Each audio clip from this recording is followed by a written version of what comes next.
welcome everybody. I want to welcome you to this FDS hosted workshop.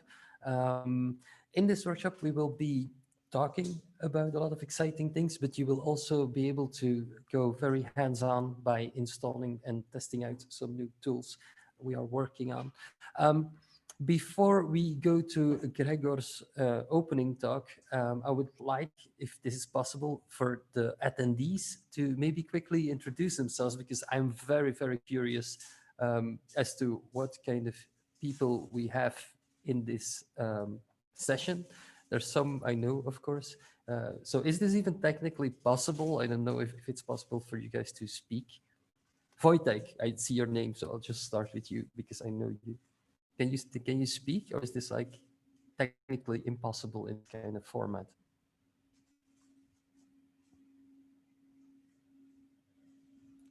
It seems that it's impossible.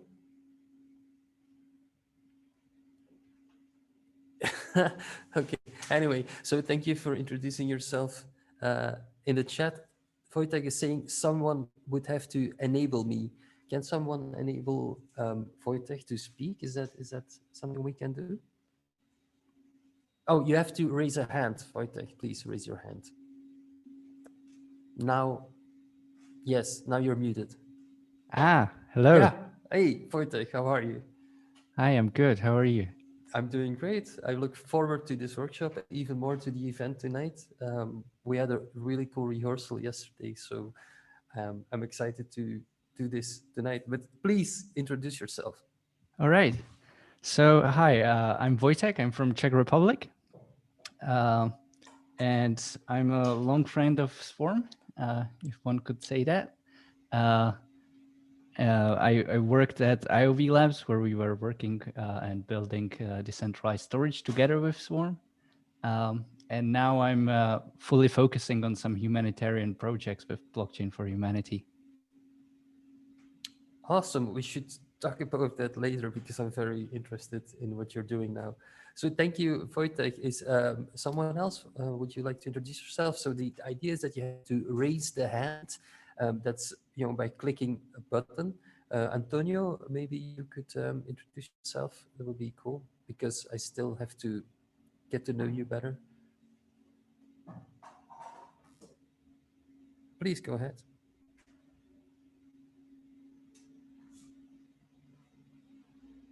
Well, can you speak, or this probably you can't speak because otherwise you would? Why don't like everybody just raise your hand so we can fix this, because it's not going to be fun if if it's just us talking all the time, right? So let's make sure that we can enable everybody to speak. Hello. Yes. Hello. Awesome. Yes. So one by one, please. Göran, I hope I am pronouncing this correctly. Yes, Göran. Yeah.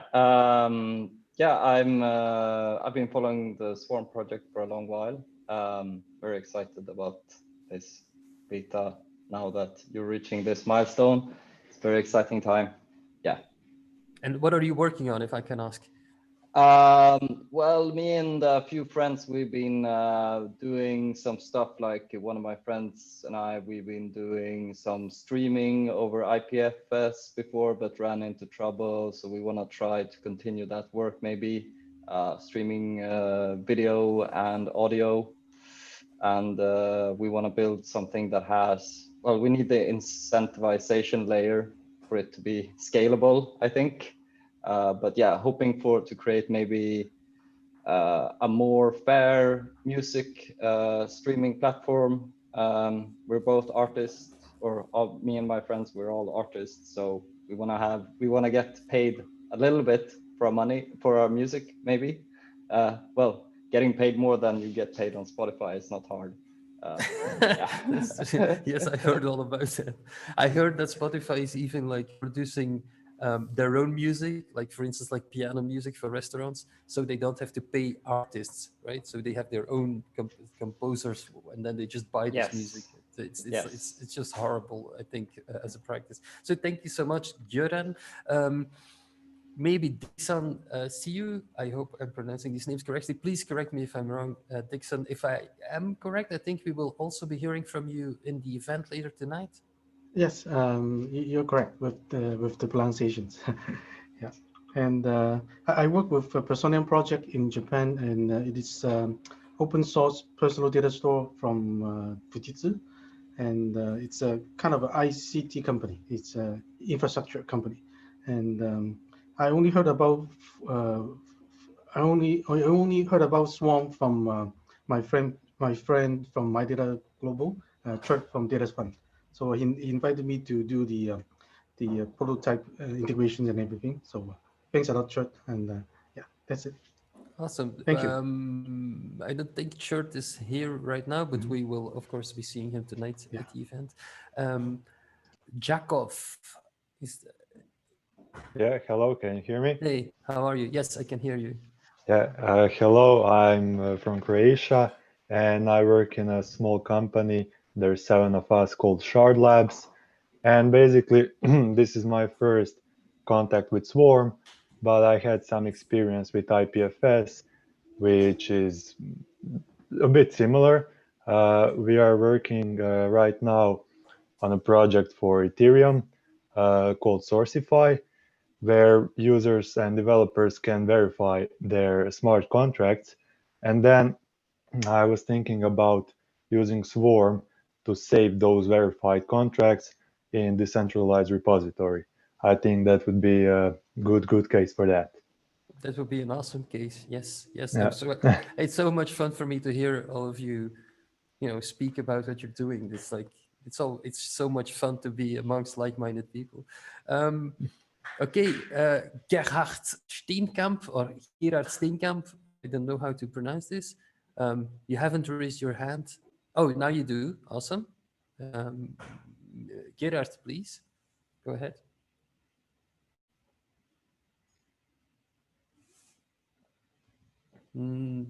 I don't hear Gerhard. So I'll just go to the next person. So if you have introduced yourself, can you lower your hand? Because it's starting to get confusing for me. Oh, yes, awesome. So Gerard, if we have audio, it would be lovely to hear what you do. Anyway, so we also have David, Greg Ross, Jean-Emmanuel Baleba, I think it's French, Mauro, Pierre, and Rodrigo. If you want to introduce yourself, raise your hand, and if not, we'll just continue with the workshop. Gerard, I still see your hand. You are from South Africa, amazing. So you sort of probably also speak the Nederlands. What is it? Zuid-Afrikaans. Yeah. Anyway, Rodrigo. Yes, can you speak, please, Rodrigo?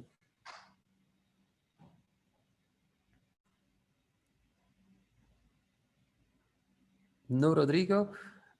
Is this because their audio is not enabled? Like Gasper or Miha, can you tell me? Is this on our part or is it something on the client side?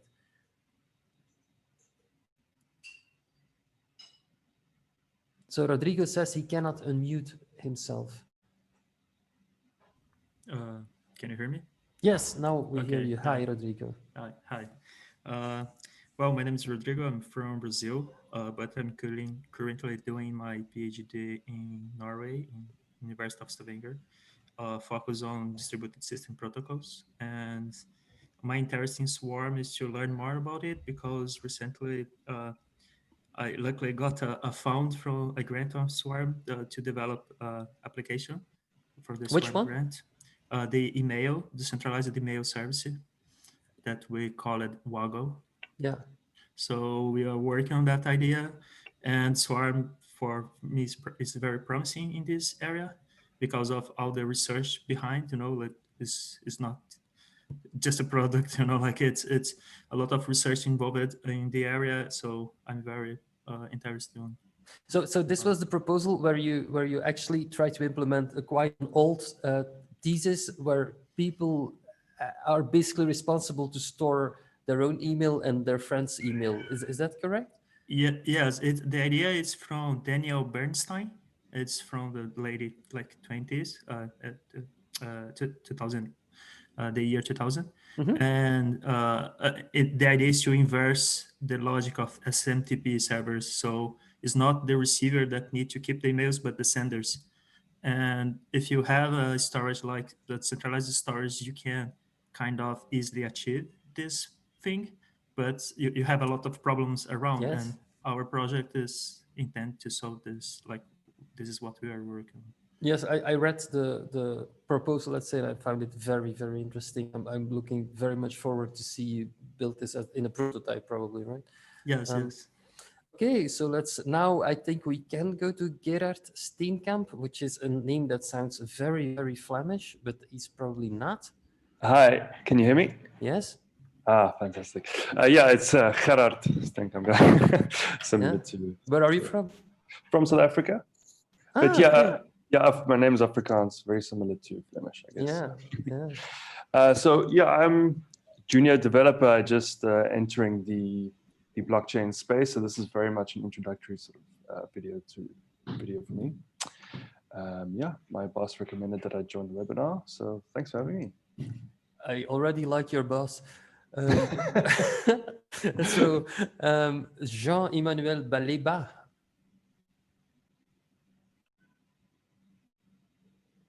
Or Jean-Emmanuel Baleba. I don't know how to pronounce it. Is it possible for you to unmute?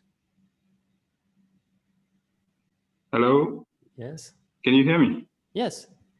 Okay, so I'm Jean-Emmanuel Baliba. I was born in Cameroon, actually. I'm actually currently living in Paris.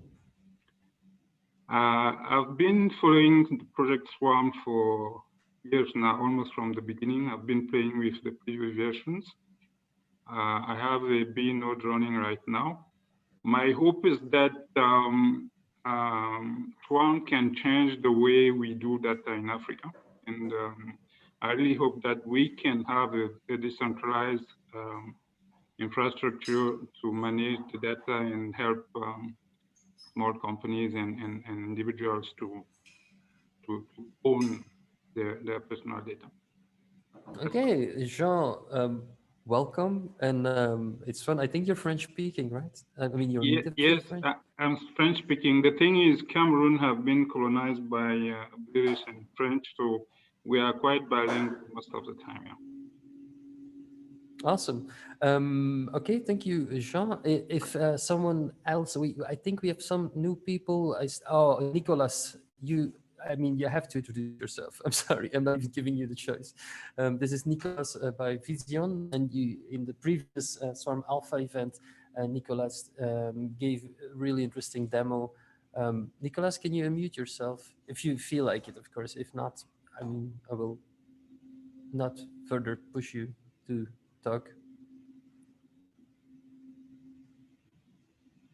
He will try. Okay, so if anyone else still wants to introduce themselves, please raise your hand, and if not, lower your hand. If Nicolas is not Mauro, we still have Mauro. Hello? Pierre, good. Actually, this is Nicolas. I'm using, We are together. Nicolas is with me. Okay. So another French-speaking interesting people, Pierre and Nicolas. Please introduce yourselves. So I'm Nicolas. I'm currently the CTO of Vision. And so with Pierre, who is one of founder and a radiologist. And what we built is a decentralized radiology system.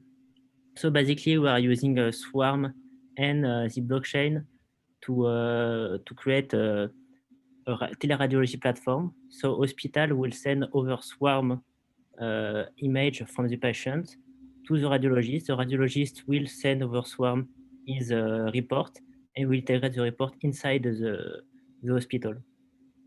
And we are currently in 3 different continents. So we are managing a lot of data from different places. And we've been doing this for 1 year of production. With now we have maybe 20,000 patients we have made over Swarm. So was a big achievement for us.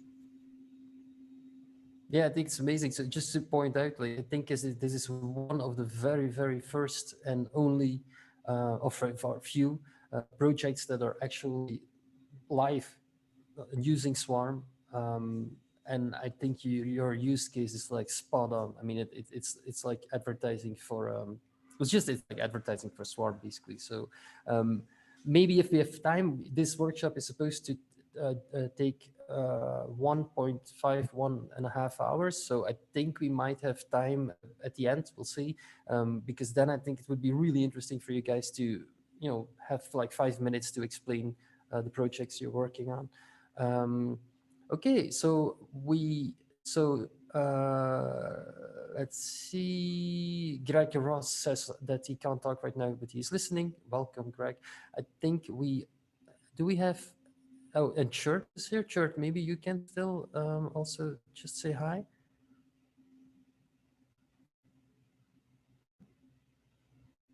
No, Chert.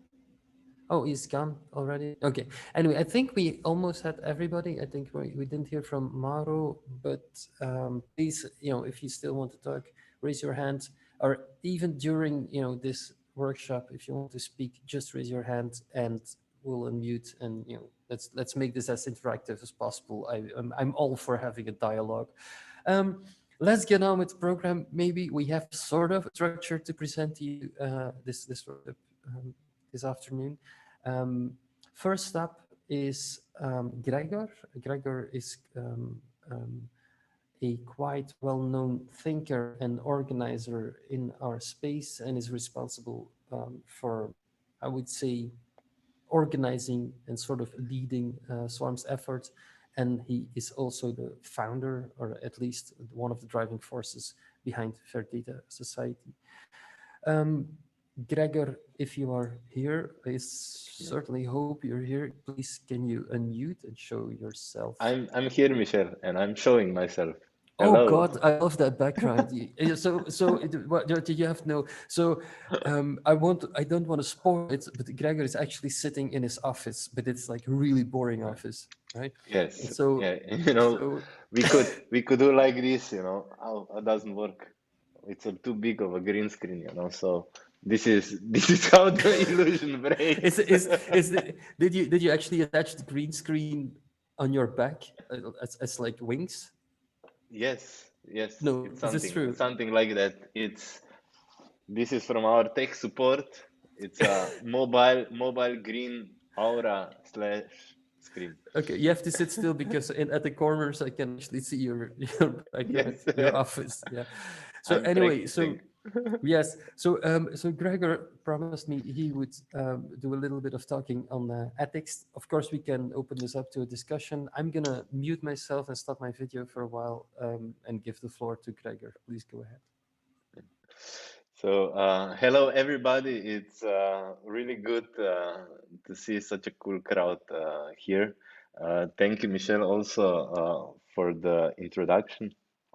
And yeah, I guess it's the first official Fair Data Society workshop, which is quite exciting. Before we start on the coding side, it's maybe a bit of an intro about Fair Data Society. The way how we see it is essentially that Fair Data Society acts as kind of this layer between the tech and the social. And if we speak about developing dApps or applications on top of Swarm, we believe we should also address how exactly we should actually build them, or it could also even be said like, what should we build?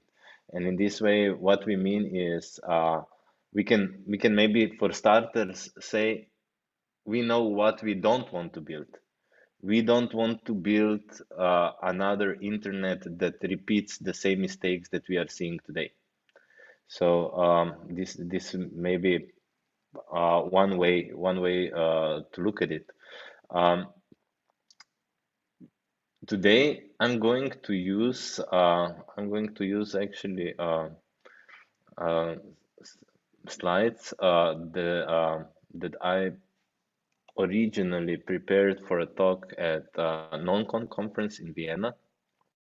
And these slides, I will use them sort of like just that we kind of keep the red thread. But in essence, first is the idea that we touch upon the ethical side and why.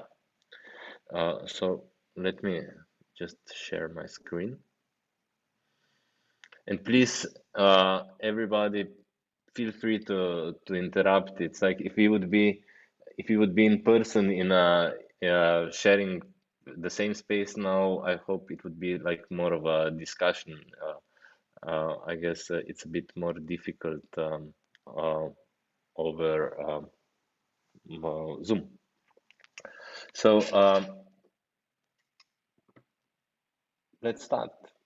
Now we all know, and the world has changed a lot in the past times. So not just now with the pandemic situation, but we've seen these dramatic changes also happening before. It's also the awareness of these changes is growing these days. There's the Social Dilemma documentary trending that highlights some of the things. Before that, we had the Cambridge Analytica scandals, and there's bound to be also some new things coming out and happening. One other change that it's also being quite facilitated by the current situation is also that the virtual has become the place to be. This was actually the case already before when we saw how the virtual is starting to shape the behavior in the physical. When we see people going to a concert just to do a selfie at the concert, not to enjoy the music. Last year on Bali, the most popular touristic tour was Insta Tour. So they took you all around the Bali in 8 hours for the most Instagram-worthy sites to make best selfies, and basically you fulfilled your mission of visiting Bali. So and now with this push of social distancing, lockdowns, our lives basically moved into the virtual.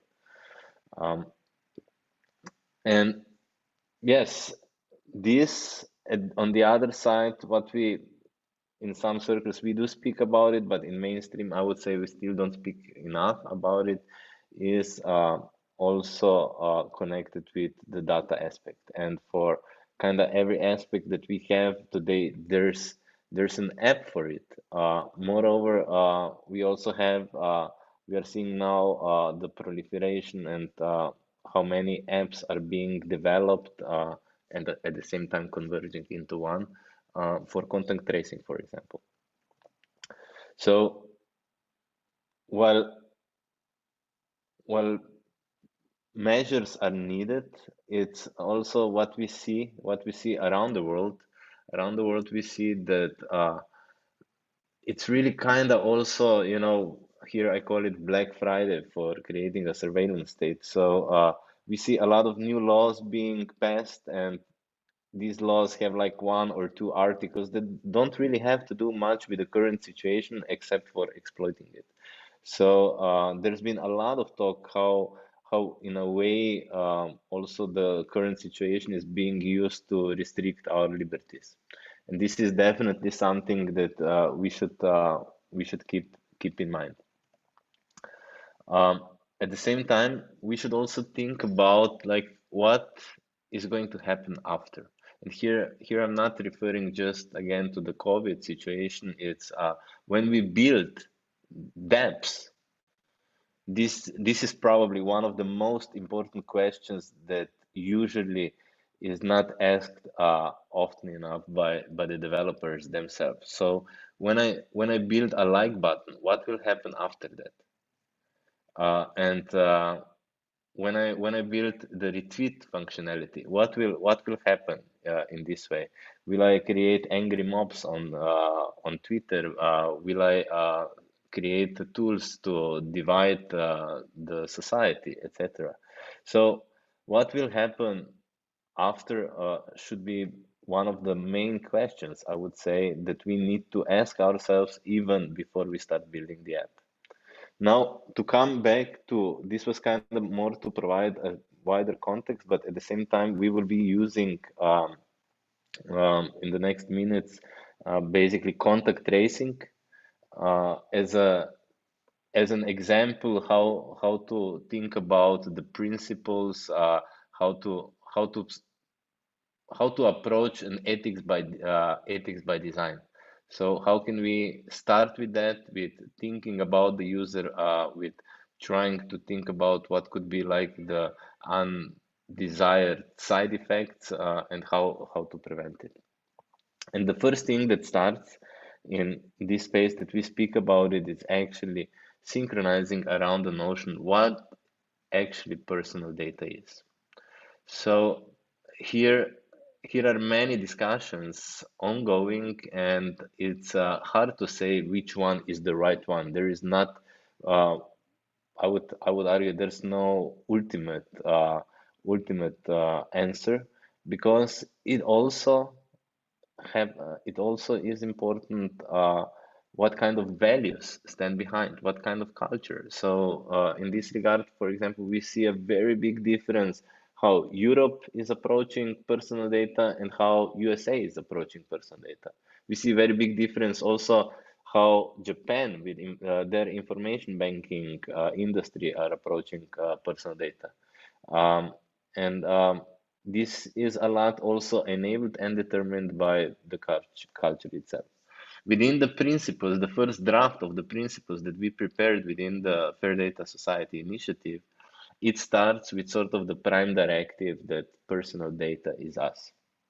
Meaning, it might seem maybe at the beginning counterintuitive, but a simple example would already give like today, for example, if we lose our phone, a lot of times we won't be actually sad because we lost our phone, but we will be sad because we lost the content on the phone. We lost memories, we've lost photos, we lost part of ourselves.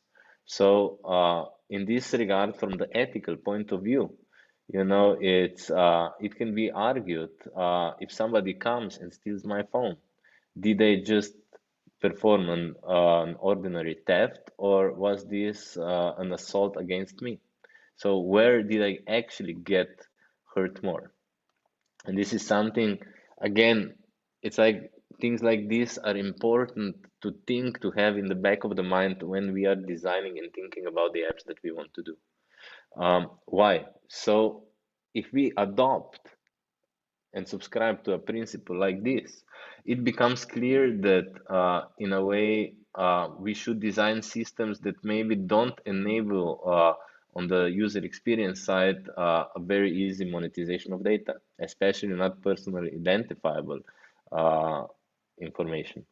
So this can then guide us that we think about when we create data marketplaces, that these marketplaces should actually address only anonymized data that doesn't expose the individual, and in this way we can have like a defined scope of its effect.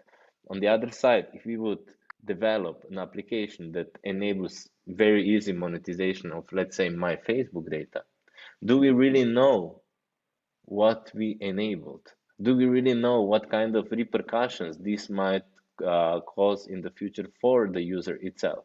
So maybe they had like a small short-term gain, but what happens in long term? And these are like the things to come back to think about what happens after. It would be said in a way, an ironic way, could be also if we let people monetize their personal data in such an easy way.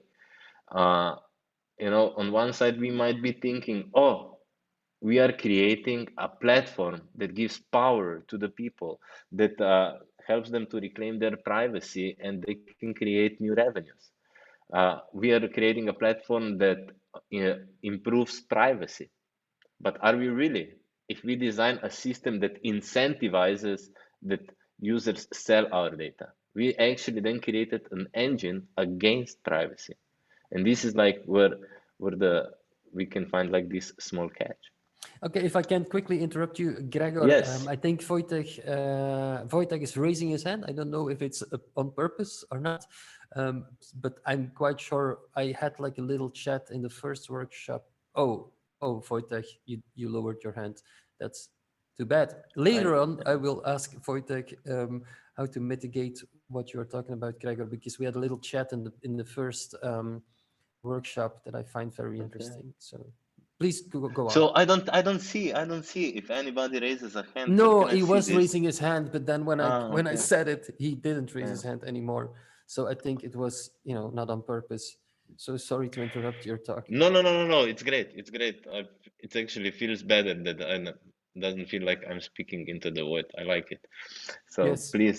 please do it more. Okay. So yeah. So basically, what we are coming for, and this is again, it's So like. if I can just interrupt you for, is this too early? This Yes. is too early, right? No, this is too No, early. no, it's good. It's I'll good. do, please go on. So basically, to sum it up, in this sense, it's like one other way to view, to look at the whole situation is, so yes, we need to think about what happens after, but also what are the building blocks that we are using. And in the digital age that we have now, we could argue that freedom begins with truly owning our personal data. And this, again, informs our design decisions in how we make the dApps. So let's speak about the principles. But before I start to go into the principles themselves, a couple of things to provide more context. I think it was Plato who said it in the Republic. How does a democracy descend into tyranny? How do you make that happen? And the answer is do nothing. So if we don't do nothing, we will see democracy descending into tyranny. Moreover, it's like what Plato also argued is that basically as society, we need so-called moral overarching truths. So we need to speak about what are the virtues, what are our values. And here, as a disclaimer, this talk is not meant to actually promote the values itself, but the concept of values and having shared values. That's why here you also see that these principles are version 0.1. They are meant to start the conversation, and that as community, we along the way we determine what are actually our shared principles. Moreover, the theory and philosophy teaches us that if these moral overarching truths are missing, or if they are not defined, we basically get into trouble. So a bit of a primer on democracy. A lot of times with democracy, we are thinking that democracy stands for freedom as the ultimate value. But if we frame it like this, then there's actually no distinction between democracy and tyranny. One could argue that a tyrant is living his own freedom to the fullest extent. Where the nuanced details become important is, and what somebody could argue what democracy actually is. Democracy is about respecting freedom of the others. In this way, if we frame it like this, then democracy and tyranny become very incompatible. But however, here again, we are facing another problem. We are facing the problem that it's to defining this freedom and the virtues. So it's not a clear-cut case, because respecting other people's freedom means also that everybody can have like their own definition. But as a society, we should be educating ourselves on this, and we should be engaging in this kind of dialogues. We could think about like the dialogues like in ancient Greece, the philosophers just came together and they discussed these things. So another important thing is, and this reflects to the situation that we have today, is that if I speak about my own freedom, valuing my own freedom comes very natural to me. It's like I feel it throughout my body. But respecting some freedom, in a sense, means that I will also I will also adapt to this. Maybe I will restrict my behavior based on that. For this, to come back to Plato said we need to engage reason. Reason is the one that transcends, in this sense, emotions. And why is this relevant? This is relevant because if we are missing these higher principles, if we are missing the discussion and clear definition of those, then actually we are experiencing a so-called ethical void in the society. And this ethical void can be then filled up with, in essence, consumer capitalism messaging that goes on the lower emotions. And we see the result of that. We see is a society that is divided, a society that is reactive, communication in general that goes about triggering emotional response. And this basically just goes into a vicious circle where it goes deeper and deeper. Personally, I'm very worried about this. And that's why we actually need principles. With Swarm and Fair Data Society, we do want to create a movement for social impact, for social change. But if we really want to create this, we also need to align on what we want. And a lot more recent example of this could be even seeing the fork in Ethereum. There was no shared understanding, no shared values, no avenue of governance and addressing these questions. And we saw that there was a group of people who believes code is law and a group of people who does not believe this. And we had a split. And this, in a way, is maybe not the ideal way to proceed. So I took now quite a lot of time explaining these things, and I will just run through the other things. Gregor, yeah. You know, I want to add or say two things here. Is that okay? Yes, please do. As please always, do. I have an opinion. Let me stop sharing the screen so that it's nice. Oh yes, I'll show my face. So two things. First off, I shared with our attendees, participants, a link to a clip from a Charlie Chaplin movie, which is almost 100 years old. And in this end speech of the great dictator, it's like amazingly accurate in these times, the things that are being said. So I invite everybody to watch that later. Not now, because we want to have your attention as the attention economy goes. And then the second thing I want to say is, like, if you talk about like forking as a polarization or as an opinion, I don't agree 100%, because when you say there were people that believe code is law and there were people that believe it is not like that, I don't agree with that. I believe code is law, therefore we should be able to fork. The forking is in the code, right? You can do this, and so. But that's just like a small detail. And then also, I really wanted to. I was waiting for you to go into the what is it, 9 principles that we have defined. To just maybe you can just quickly go over them. Yeah. Yes. Yeah. That's what I plan. And don't get Michelle, me wrong. thank you for this comment. No, Michelle, thank you for comment. This is exactly, this is exactly how we need to challenge each other. It's like basically how, and this is where ethics, in this sense, also comes in, because it's a social consensus. It provides a way to have a structured dialogue, and not start with ad hominems and strawman arguments and things like that. So thank you very much. Thank you very much for this. And this is, if somebody wants also to discuss these things, please just jump in. So the principles here, I think it's going to take a little bit too long for me to go through them. In essence, I would say they're quite quite intuitive for people being active in the decentralized space.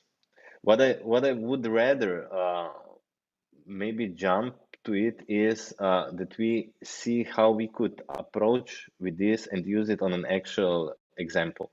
And the actual example, the actual example that I would give is basically, let's imagine a contact tracing app and platform as a solution. It's been a lot being discussed about this, and if we would create it aligned with the principles, aligned with the ethos that we are promoting, how would that look like? Or maybe even better, how would the process look like? And we are just now running quickly through this. We can go deeper if there's more interest. So in general, the contact tracing system is made up of a mobile app. It's made up of some backend and maybe some web UI for the users, something like that. Now, here are some proposals. If we would build it, how would we build it? And we do feel that data should belong to the user. There should be privacy. The user should be in full control of data. The users decide who gets the consent. It should be recognized that by using the application, the user is actually performing the job of data collection, data gathering, serialization, etc.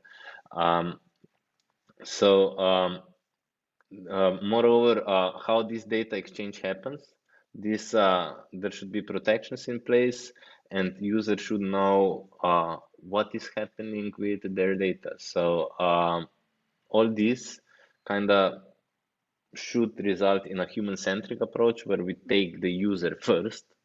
For example, now we see a lot of the conversations around contact tracing apps are how they enable the health authorities to do this. There is some talk about that the value propositions for the users are that they will know that they were exposed or in contact with somebody who has the virus, but the messaging in this regard, I would argue, is secondary. And of course, it's like we want to have verifiable code. We want to see it. We want to see open source, and we don't want to be a victim of so-called vendor lock-in. Now, comparing, if we use now these principles actually going one by one through them, and we see now this in the second column, they guide us to basically how we should design it. And in this regard, this is where we speak about ethics by design. When we think about, okay, what are we doing? What are the constraints? How do we want to treat the user? Which are the principles that are guiding us? The proposed solution, then the difference would be, of course, to think about, and this is just a mock-up. This is not a serious project in this sense. It's more a thought experiment. So we could then imagine that this desired solution that that goes along with the principles would be a self-sovereign ID, a mobile app with local anonymization, maybe running locally, also some zero-knowledge proofs. Personal data store integration. So the data that I save and I can back up is stored in my personal data store.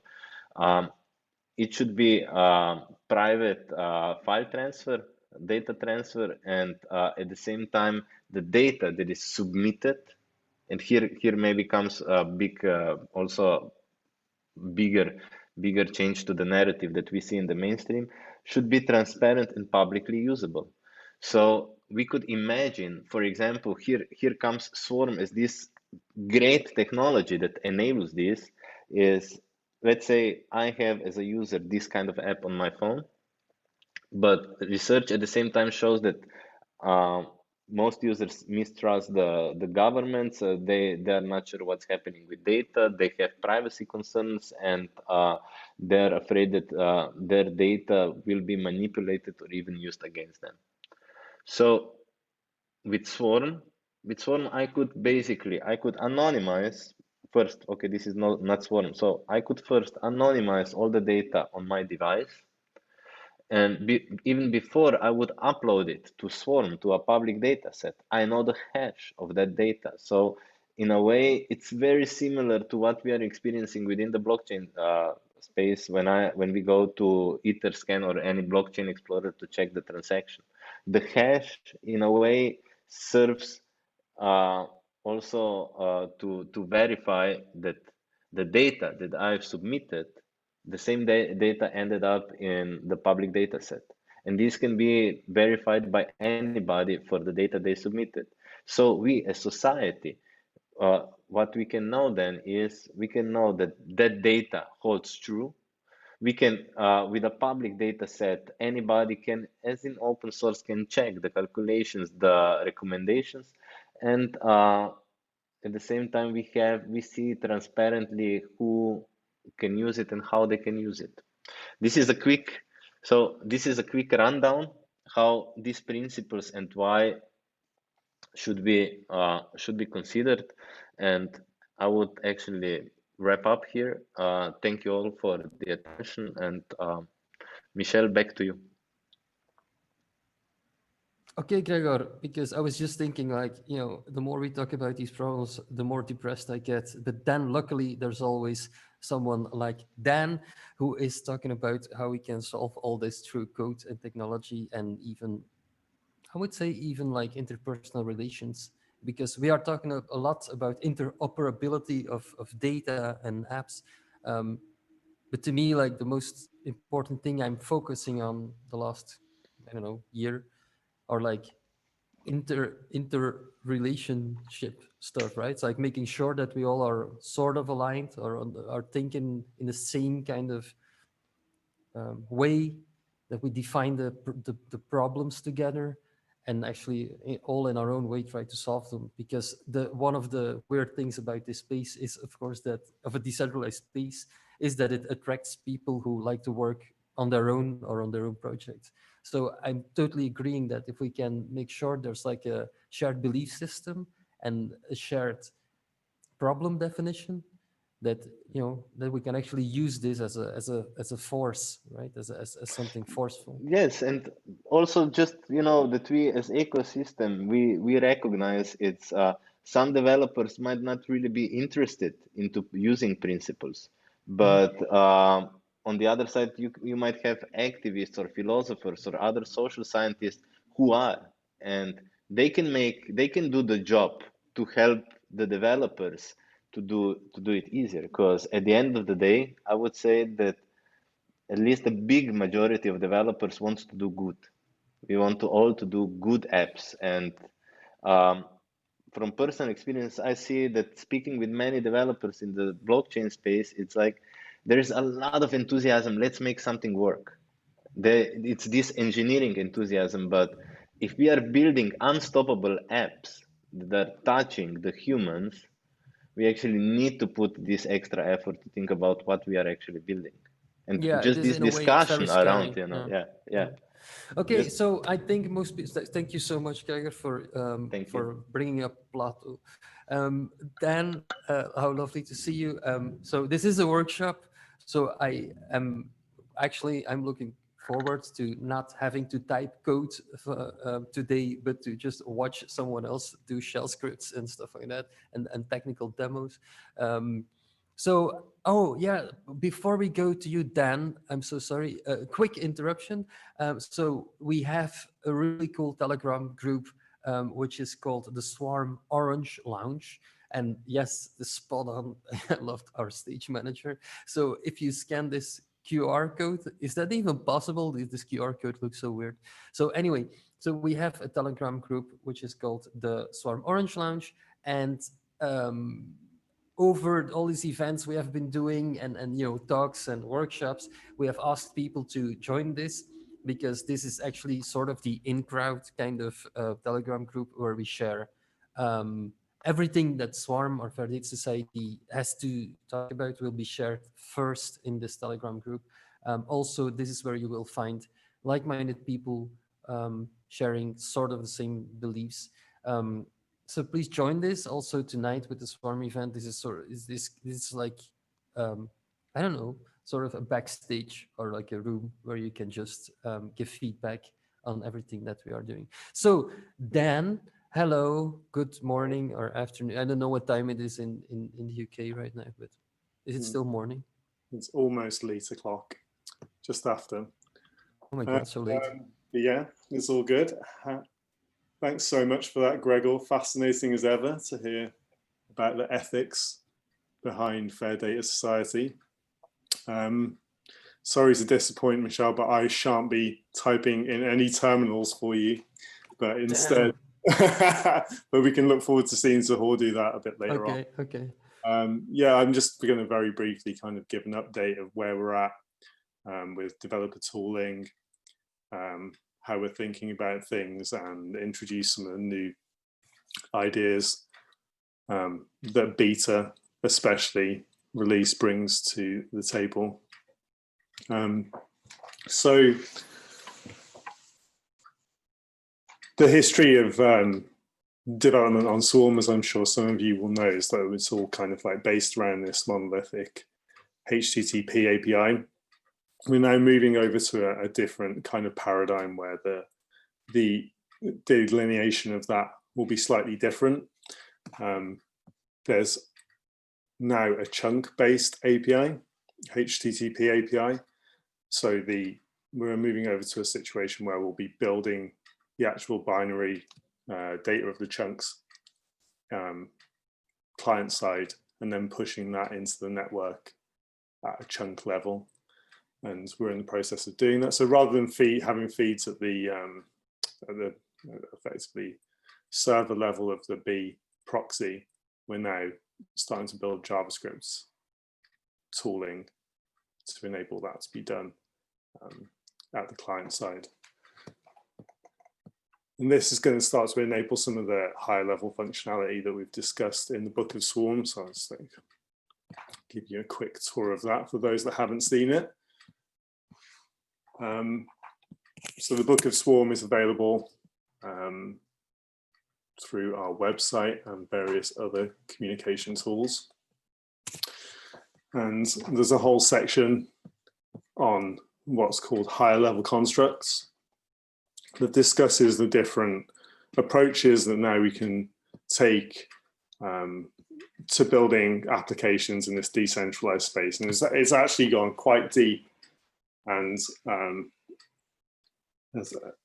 explains a lot of the intricacies of like how these two paradigms do fundamentally differ. For example, here's an example of the aggregation procedures. There's this like something, because all users of Swarm own their data and will cryptographically sign it with only their keys. We bring this new kind of idea of having to then aggregate all of that from a trusted source into a single feed. And there's a bunch of other ideas that are expressed as well with the single owner chunks, the universal outbox. This is an example of how in the Swarm world, messaging kind of gets built differently, where you won't have like a monolithic server that holds all of this information. Instead, you'll literally just create the single owner chunks, push them into the Swarm, and then later on we'll aggregate them. And there's the layers and concepts on top of this. Like, for example, this is Swarm Chat, one of the more elaborate diagrams in the book. Discusses this idea of preemptive checking to see whether specific single owner chunks have arrived at their destination. Now, when we create a single owner chunk, we determine the exact address of it and how that lives in the Swarm address space by increasing a nonce or an index topic ID rather. So once we know this topic ID, then we can assume we can start to increment the indexes and preemptively look for the chunks before they've even arrived. So here you see, for example, A sending a message and then B, checking to see whether it's arrived before it even has been sent. We preemptively check the chunks in front of time to enable this like low latency communication. And the reason I'm mentioning this is just one example of these exotic and interesting dApp development paradigms that we can start to build on top of. So as well as single owner chunks now in beta, we've also finally got a API for Whisper Pss messaging. So you'll be able to check that on the docs when we release them. It's in the advanced section. So where now you can actually subscribe to the topic and then wait until another user sends a message called the Trojan chunk, which will arrive in your local store and then only seem to be anything other than normal traffic after you've... Yeah, Dan, can I ask you, I mean, I don't want to like totally interrupt you, but can you maybe go a little bit more into detail? Because I think, first of all, we should say this is like brand new. And also, can you maybe a little bit explain what this Trojan messaging, or I don't know the exact term, means, what that means? Yeah, absolutely. And there's that very explicit detail about this in the book, of course. The Trojan chunk is essentially a special construct of data that's built in such a way that the address space happens to land within the nearest neighborhood of your node. And I realize there's a couple of other concepts there that people may or may not understand, but essentially every node in Swarm has an area of responsibility of the total 32-bit address space. We'll have just one section of it, which essentially lives in our node's local storage, and our node is then responsible for serving those chunks to the rest of the network, or it's partly responsible for doing that. And the idea is that we use cryptographic nonce here, which is random, which when encrypted or when hashed using the BMT hash, ends up giving the address that lives in your area of responsibility. So the chunk arrives looking like random traffic, like any other chunk of encrypted data. But then once you receive it, you check to see whether it fits this criteria based on public-private key encryption, which only you can decrypt. And in the case you can decrypt it, then you get the message. It's exactly the idea of Whisper, but then just implemented on top of Swarm and hidden in the normal traffic. So you can't even see it's a message, let alone decrypt content. This is why we call it zero leak. Yeah, so that's that. And then there's a totally new functionality at this point. But as I say, the API will be exposed, and I'm excited to see what people come up with around that. It essentially constitutes a pub/sub system running over Swarm with zero leak. There's a lot of opportunities to build applications on top of that. And similarly with the single owner chunk thing, I think we're only just scratching the surface for exactly how that works.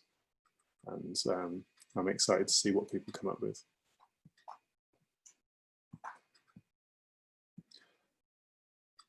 Further to that, at the moment, we're starting to look at developing our JavaScript tooling. Actually just had a very enlightening conversation with one of our star developers who's starting to scratch the surface of that. We've got proof of concepts that work and work well. So we're just repackaging those now and refining the API to be able to release something, hopefully for Swarm Live. And then further to that, we've also got the Fair Data Society layer on top of it, and which is essentially a software development kit. There is a proof of concept version already that runs on the old Swarm client, where looking to, well, in the process of actively moving that over to a new Swarm to B rather. The API is very similar in terms of continuity. It should be, if you can build it on Swarm, then for the most part you can build it on B. There's some very minor differences, and we'd love to hear people's experience of transferring their software over and be able to respond to that. But yeah, so that if you're interested, you can check out fds.js. It's in the GitHub repository under Fairday Society. And you can see it's got kind of like high level stuff, create accounts, send files, there's a messaging system that's encrypted. And we also interact with the blockchain there to enable discovery and provide sockets to be able to implement your own contracts and so on and so forth. In a lot of ways, it's still quite primitive, but we have like worked on it. We've built applications on top of it, quite a few. The flagship one is fairdrive, which you can see at fairdrive XYZ. It's beta software, but it works well. To create accounts, send files, and so on. And then this is totally decentralized. It's like it's on a, it's served up using Web 2 DNS, but actually all of the infrastructure is on Swarm down to the last detail. So that's kind of where we're at the moment. It's very much watch this space, but also we'd love to hear from you guys, developers that want to build stuff on Swarm. What do you need? What use cases have you got? How can we make it better? And yeah, just get in touch with us. So with that, I'd like to throw it open. Yeah, so I have a raised hand from Jean-Emmanuel Baleba. So Jean, please feel free to unmute yourself. Is that, yeah? Yeah, hi. Hey. Hello. Hi. I'm not quite sure this is the place for the question, but I understand the server neighborhood is nothing geographical, meaning, yeah. So my question is, how does that affect the available bandwidth in terms of, I mean, if you are somewhere and your neighbor is somewhere else and there's a problem with bandwidth in between, how does it work? How does it affect the traffic? So there's always redundancy in the network, and that will increase as the network grows. So the bandwidth latency is effectively another layer on top of this. So you can refer to the docs, but there's a topology endpoint in the debug API where you can see in detail exactly which peers you're connected to, and actually, I guess, do IP traces to work out where their IP endpoints are. If you want to see like geographically how they're distributed, but the idea of it is eventually that, you know, the bandwidth, how you determine which peer you'll request the chunks from and who'll serve it up will be also partly determined by the ping between the nodes. So there's also in the book, it talks about kind of like speculative parallel retrieval. So for example, say you had like five peers in bin 5, and you wanted to have a chunk that was within their neighborhood, then you could even send 5 requests at once, and the first one that came back you would pay for. In the bandwidth incentives, there's a small charge also for requesting it, but a larger charge for receiving it, if I remember correctly. So it's mitigated for, and then there's it uses redundancy in network. Okay, thank you. Did that answer your question, Sean? It did, yes. Awesome. I'm happy for that. Are there any other questions around app development? I'd say it's the title of the workshop, so I'm happy to answer anything. Yes, Göran Sandström. Please unmute yourself. Yes.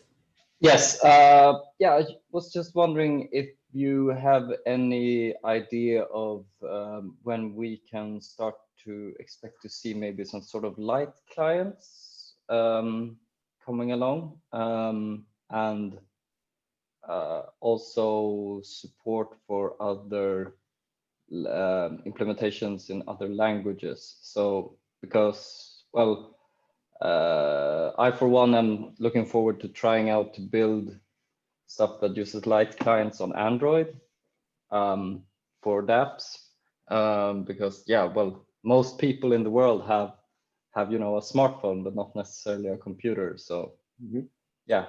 So in Java.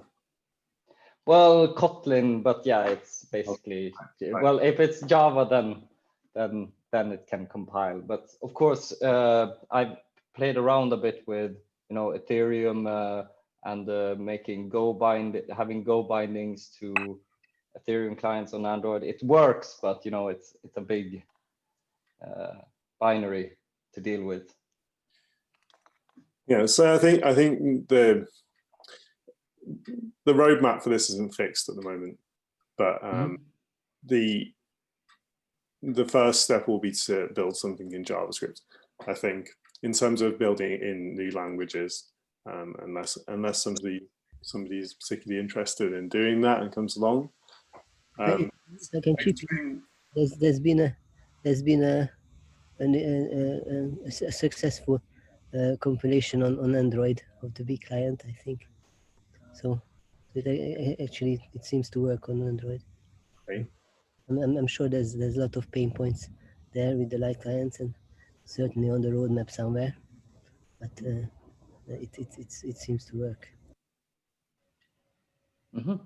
Yeah, and actually you can get very far with just the HTTP API.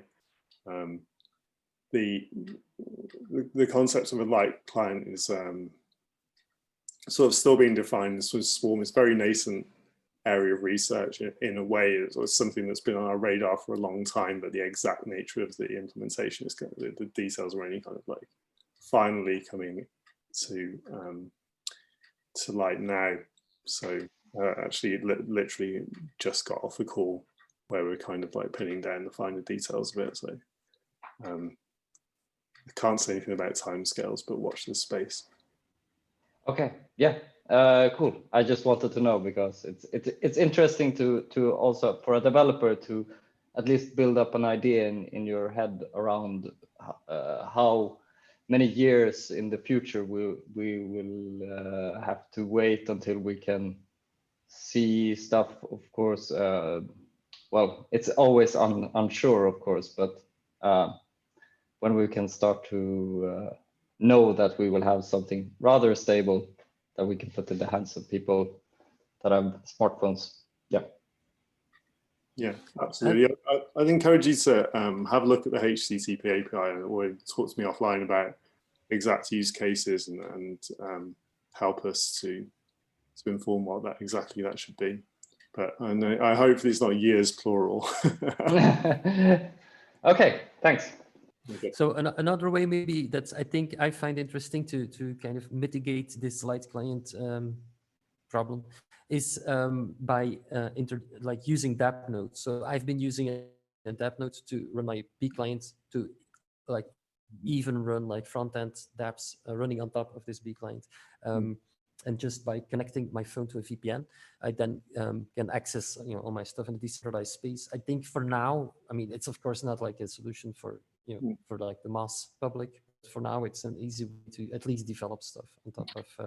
No, well, I like this paradigm too, and also if you're running a node at home, then you've also got the opportunity to have increased trust around any blockchain nodes that you're using. And of course, make money, make bees easy. Yes, yes. So I also want to welcome Victor. You were lurking through Edina's account, I saw, but how lovely to have you here. So if people have questions for Victor Tron, if Dan was like earlier showing very complicated schematics in this kind of thesis book, that's what Victor basically wrote. So if you have questions for Victor, please go ahead. Rodrigo is raising his hand. So Rodrigo, please go ahead. Hi, I have a question about the Trojan chunks. Imagine a situation that I want to send an encrypted message that is bigger than the size of the chunk, because I saw that in your slide that's like 4K, right? The size of the chunk. So how I could aggregate many Trojan chunks? I should put them in the same manifest or something like that? Like imagine that I want to send for you a message that it's bigger than 4K, and I would like to use the Trojan chunks functionality to do that. So yes, then I think it's good if you then like sort of start by explaining how chunks work and how they, a lot of chunks make up like data, or maybe if Victor wants, he can talk about it. I can answer this. So in principle, the Trojan handlers, so the PSS subscription basically subscribes a handler to the message, and it can have an application logic in which the format of the message contains a reference, a potentially encrypted reference to the content that you actually want to send as a message. Okay. So basically, yeah. you can just send around the reference or references, and then on client side they will only know where to look for the encrypted message itself. Thanks. Yes.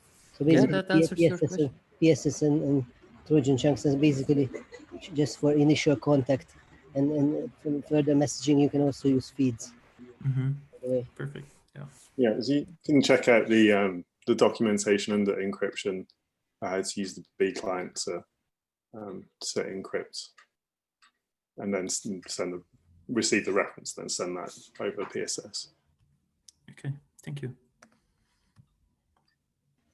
So I don't see any more raised hands. Dan, do you still want to add stuff, or do you feel like you have reached sort of the end of what you wanted to talk about?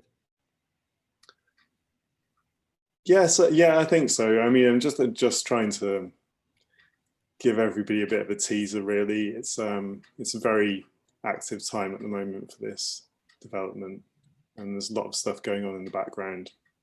So please get involved. Let us know. Yeah, especially I think if people here are interested to contribute or to participate, it would be lovely. Just reach out to us in the Orange Lounge. I think maybe that's probably the best place to get started. Absolutely. And then also for light clients, I have been lurking in some groups in like Swarm chats here and there. And I think there are many interesting ideas. I see sort of the same stuff coming back as what I saw when we were trying to think about GET and parity clients going lightweight or doing stuff like that. It's sort of the same problem. Only I think that Swarm has like an easier job, right, to solve this in a light client. I think it's going to be. I would agree with that. You don't agree with it? I don't know. I mean, you don't have to keep like the whole consensus state on a device, at least, right? So I mean, to be honest, I'm not really that familiar with the details of how to implement that. Yeah. Anyway, so it's less important. I just would say, like, if you're interested in contributing to this, not only with code but also just give your opinion, please do that. We are very, very open. Yeah. God, yes, please. Yeah. And we also, we really believe that we should do this together. Like the more people that will work on this together, the better the solution will become, and the more.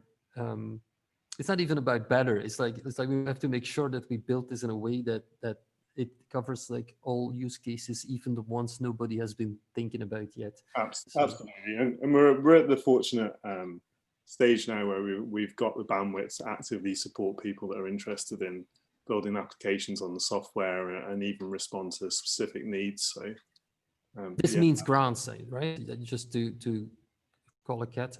Is that an expression? But like you can apply for grants as well with Fair Data Society, but also with Swarm. Yes, yes. There may be some exciting grant application information later on, announcements, maybe. Yes. So yes, so we can round up your kind of segment, Dan. Thank you so much for being here on such short notice. I think you did an amazing job. Thank you so much. Absolutely, and I'm Sig32 and or Sig and Matamos, so just ping me if you have any questions. Thanks, Michelle. Thank you, Dan. So I think this one is important. Sorry, sometimes I'm gonna just interrupt to do some housekeeping messages. Before we go to Zahur, because Zahur, I've seen you have turned on your camera a couple of times. I know you're very excited, but wait just 1 second here. I just want to ask our stage manager to show the principles website that we have for Fair Data Society. So, you have, Greg already spoke about this.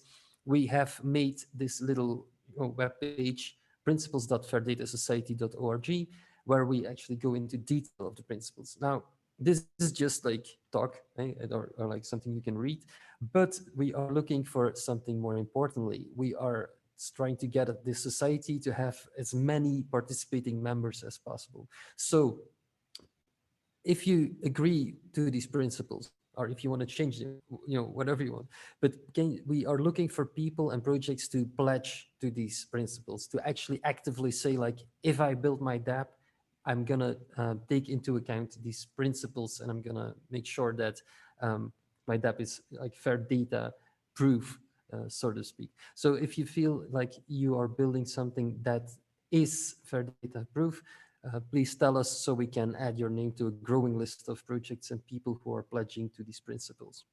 Thank you. So this was a sort of housekeeping. Zahur is finally gonna show us code, but and typing in terminals and stuff. So I've been looking forward to this very much. Zahur has built the last 4 months and not a couple of weeks, as I said yesterday. So the last months he has been building on a file system that lives and runs on top of Swarm. And I was super, and like literally super excited to see this, because I think he enables a lot of apps and people. He enables a simple thing like file system. We have known this like for years. It's like a very normal thing, but to do this on a decentralized platform is, it's just amazing. So Zahur, take it away and show as much terminal as possible, please.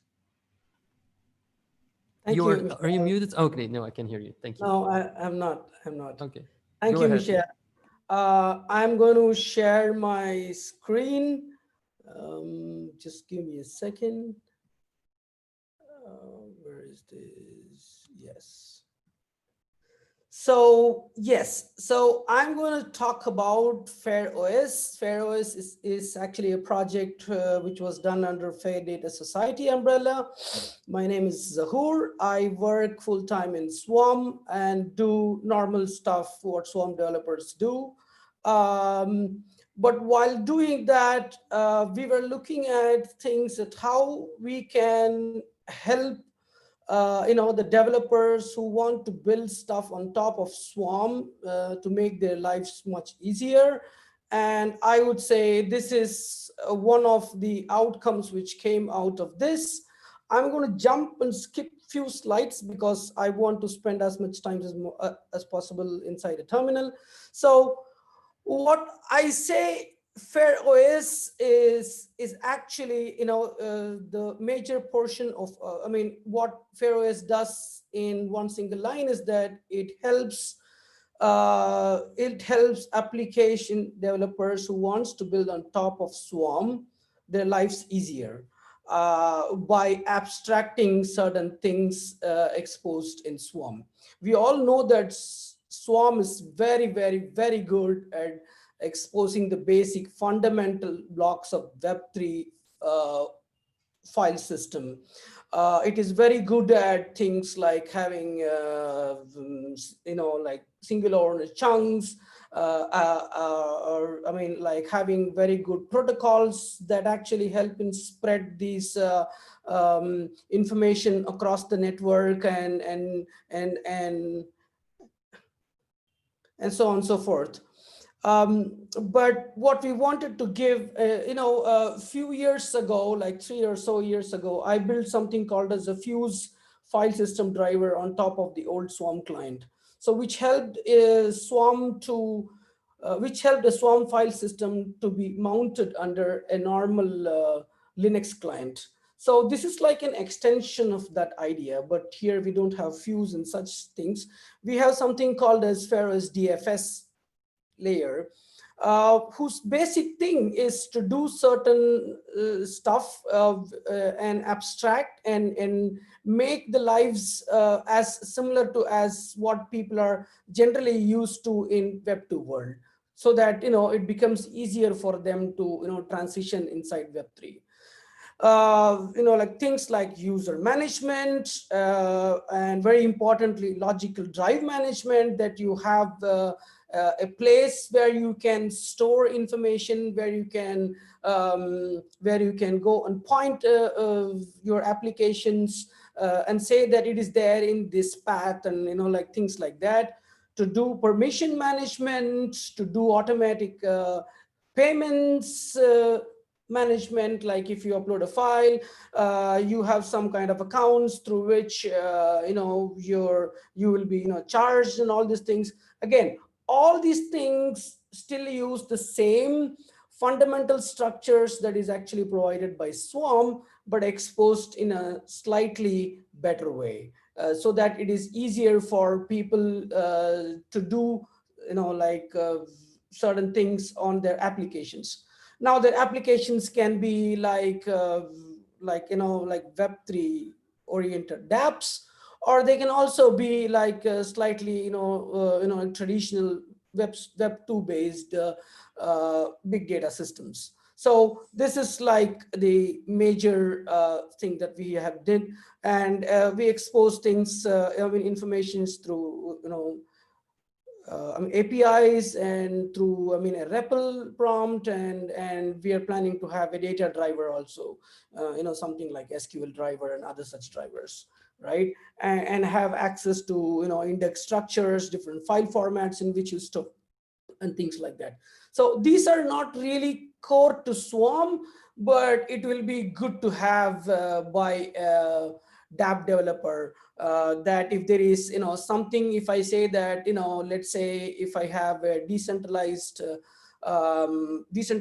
counter, for example, if every time I like somebody presses a like or something like that, I just call increment and it just increments. I don't have to think about feeds and single owner chunks and all these things, right? So this is what it actually eases.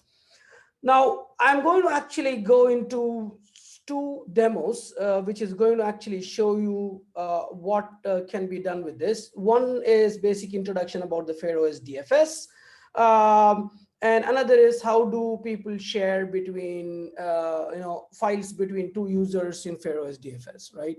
So yes, let's just go to this demo. I'm going to stop share and start share with my terminal.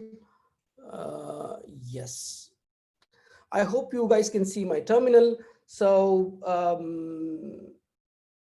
yeah, so what I have here is I'm going to run a B node, go bin b start, and okay, so there is a config file, which is nothing but which has the basic stuff. There is no boot node in this one because I'm going to run something in my own machine.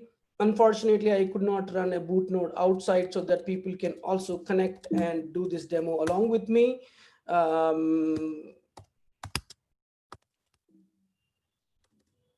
Then B, you start B with the config and say, this is my config file, and B starts here. Let me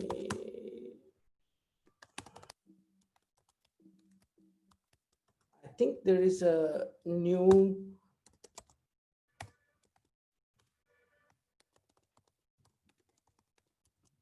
stuff that has come. So that's the reason why, yeah. So I have started B in my local node, and I'm going to start DFS. DFS is also a Go program, and it is there for multiple different platforms. You can go and download. I'll show you the link. So if you just press DFS, it shows you the different commands, and one of the commands that you can use is prompt, which means it will show you, I mean, a REPL, and you could say. So sorry to interrupt, Sahur, but I don't see your DFS prompt. Maybe it's only on my screen. I don't know. You don't see my DFS prompt? No, I still see the config1 terminal window, but maybe it's just me. If you can, let me just share it once more, because can you see that now? Yes, yes. B now I see port, it. Yes. B port. I'm giving the B port as 8080. So these are all default things. I'm just giving them here just to make sure that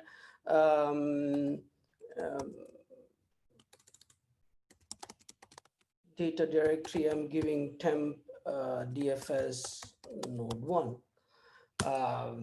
So yeah, so this DFS is actually connected to the B. Now you can see in the system how many users are there. User Alice, so there is already a user called Alice. I'm going to create a user called Bob.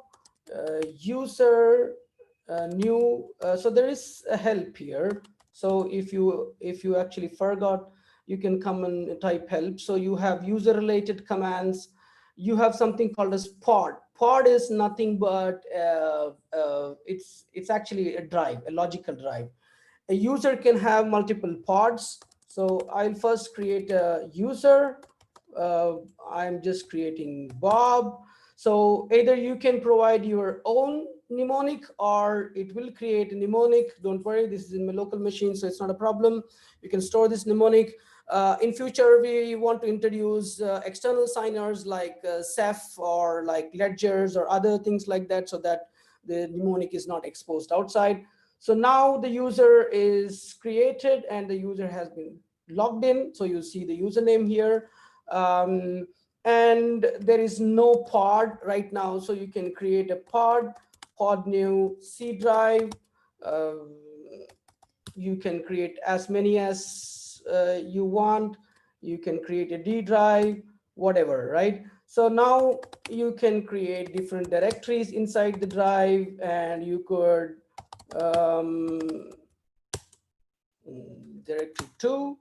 So you can actually see the directories. Now I think there is a Go src, GitHub,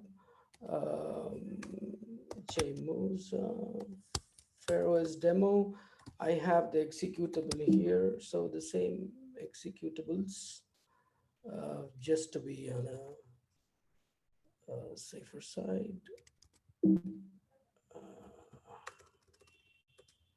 To make sure that I use the user login Bob. So I log into user Bob. Now I do a pod ls. I see 2 drives. I can open into I can just open a pod, just like how I do it. So you see the directory. You can create as many directories as you want. You can upload files from your user JMOS big one.txt. You can upload the file from your local directory, from your local file system into this file system. And you can say false or true, which is how I want to say whether you want to compress this entire file or not. This 10 MB is what you say it's as a block limit.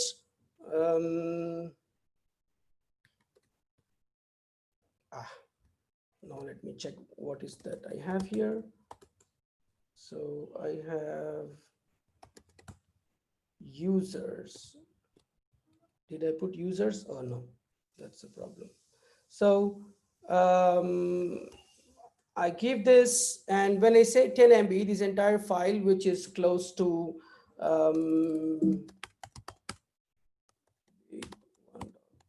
this is like 156 MB, so it will be like split into like 10 MB blocks each.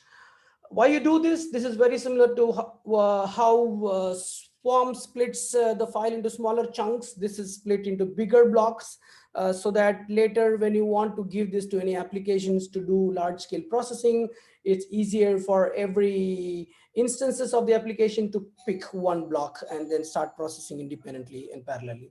So now you see the file is there. You can see the information about the file by seeing big stat. Stat will give information about the file, like what is the account which used to create the file, which pod it is there, what is the directory, blah, blah, blah. And it will also give what is each block, the block name, the block's swarm hash. So as you can see, this one is large hash. So everything is encrypted by default inside. So all this information is present like a very normal directory. So you can, like create a file, upload a file, whatever, right? And similarly, you can download a file. Let's go into DIR. You can download the file, big1.x to temp to temp, and it downloads it there. Right. So now we can do a diff of temp/big1 with the big one here.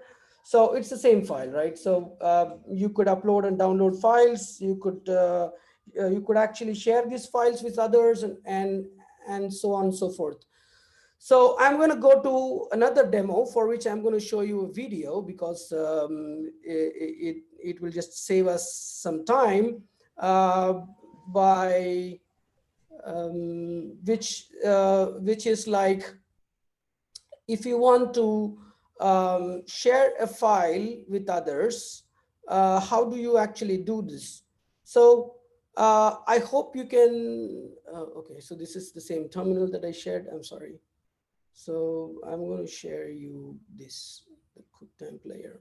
I hope you can see my screen. So you will see clearly. You will see 4 terminals in the screen. The top 2, the left and right, are the 2 Bs. I form a small network inside my system itself. So the B on the left is B1, B on the right is B2. So B1 is already running, B2 will connect with B1. And the bottom 2 nodes are like the left DFS node, the left one in the black terminal is the DFS node 1, which is connected to B1. Right DFS is going to get connected to the top B2, the top right B2. And I'm going to share a file from a user who is there in this DFS to a user in that DFS, right? So I just start this. So I created the second configuration. I'm taking the boot node value and putting the first node as the boot node value. I'm going to start the second B node. As soon as the second B node starts, you can see that it is getting connected to the first B node. Wait a minute. Yes, it got connected to the first B node. And I'm going to start the second B, which is in the 8081 port. So I'm just showing there's no user. I created a new user called Bob. I created a pod. I am creating a directory. So there is nothing in the directory. Now I come here on this side, left side, and I show that there is nothing in the directory too. And I'm going to upload a small file there called curl commands. This will get uploaded to the B that is there on the top, and this will get propagated to the other B also. So once it is uploaded, I will use the share command to share the file. So I'm getting a share file reference. So this is like a Swarm reference, but a reference that is very specifically to do the sharing of the file. And once this sharing reference is given to the other guy through other means, so what he can do is that he can use a command called receive info and this shared info to see before receiving the file, what is all this file about, right? Because he should not just import a large file, or he doesn't want to import those files. And once he's okay, he said receive and gives this hash and gives the directory in which he want to receive it. So once he's done, he could see the same file in his pod, and he could do the stat, and there is a command called cat also. So he could see the contents of small files. So it is available in the other user. So using this way, it is like a totally stateless system, DFS. So all the state is stored in Swarm. So you don't have to take any state with you. So you just have to go to another new terminal, just open it. And if you are new to the device, you enter your key and all your data is available there, right? So all these things are there in our this thing also, that where you can go and see inside the demo. Just give me a second. I'm going to open this demo. Yeah. So you have this file. So yeah. So this is like the main links that you want to do. You can go to Fair Data Society fairOS, and you can see documentation about what fairOS is all about, much more detail. fairOS DFS, we are releasing the alpha today. The website is fairos.io. There is an API gateway, api.fairos.io, so you can interact with the APIs and all these things. And there are a lot of documentation, videos, and all these things. Now, as I wanted to show you, like with this one, you could actually build a lot of applications on top. Our very good, very great Michelle has already built an application on top of fairOS DFS that's called fairdrive. So I want to show you that too very fast. I want to share my screen and share my browser. So I hope you can see my browser. So what I'm going to do is that fairdrive.io is where he has actually hosted it. Well, So actually it's app.fairdrive.io where she has hosted it. Yes. Yeah, app.fairdrive.io. So you will be greeted with this thing if you don't have an app. I mean, if you're not already signed in. Since I've already signed in, it is just suggesting my name, and I'm going to do something now, which is like. So, or maybe you can open it in a private window. I just give my this thing, and you could see my fairdrive documents here. You know, some movies and this and that, and you could upload all of this, and you know, it's like very same thing. My folder, sorry, my folder, and I can do create a folder. So inside my folder, I can upload file very similar to how I can upload all these things. I'm going to upload this demo here, and this PDF is available. And if you want to share this, I can click this, do a download, or I can come here and do a share of this, like how I actually showed you inside the terminal. You could do all the same thing here, but this is like a drive. So this is all I wanted to show you with the time that I had. Back to Michelle, and if there is any questions, I'm happy to take it. Yes, thank you so much, Sahur, for showing all that. So for our attendees, as you can see, it's very much possible to start building on Swarm, like what Sahur did. And I've had a lot of fun building an interface on top of fairOS. The most exciting thing we didn't, of course, talk about, which will be that dApp developers in the near future will be able to use fairdrive or fairOS as an engine to connect their app with the user's data space, so to speak. So we can make sure that this would be this is going to be like a very helpful tool to abide to the fair data principles. So Victor Dot, I hope I'm pronouncing this right. Victor, maybe you want to, if you feel like it, you can ask your question, live. Are you still here? Yes. If you want, you can just unmute and ask your question. If not, I will read it. So, okay. So the question, Sahur, is how does the encryption work for the drives of different users? So how does it encrypt files? Does it use a common shared secret? If yes, can I download the file by only using B client and the shared secret without a DFS user? So, do you understand the question? Yes. Okay. Okay, so first of all, I would like to say that every user has its own mnemonic, and using that, every pod is created. Every pod has its own key pair generated using that same mnemonic. So I cannot see into your pod. You cannot see into my pod. Number one. Number two is when I share a file that I have with another user, what I do is that I create I create a new key pair for this transfer.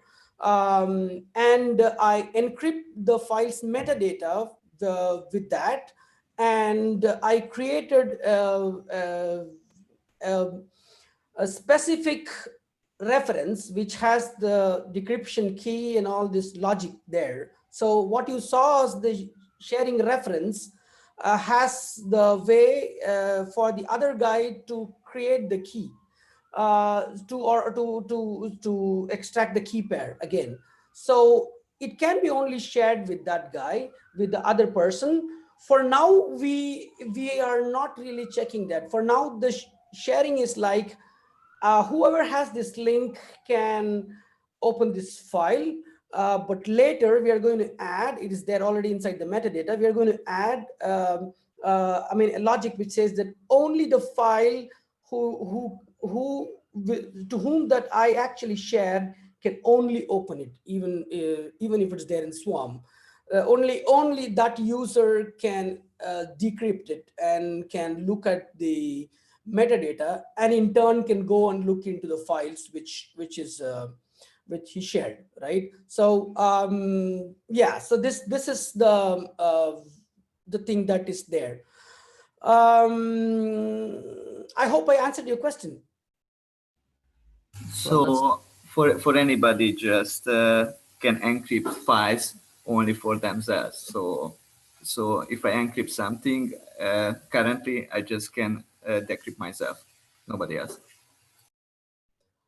You can decrypt yourself also, but if you say that I want to give to person A, and I say inside the metadata that only person A is supposed to read it, only person A will be able to decrypt it, because the metadata Share the key. not give that to any other person, because the key will be embedded inside that.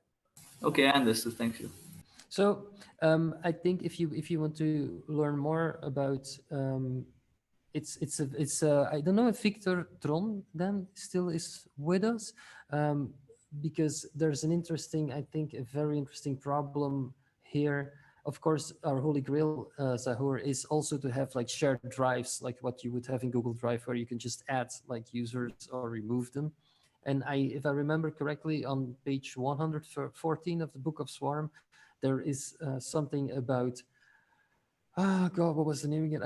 Sorry, I can't say it correctly in the correct terms, but it comes down to encrypting stuff post.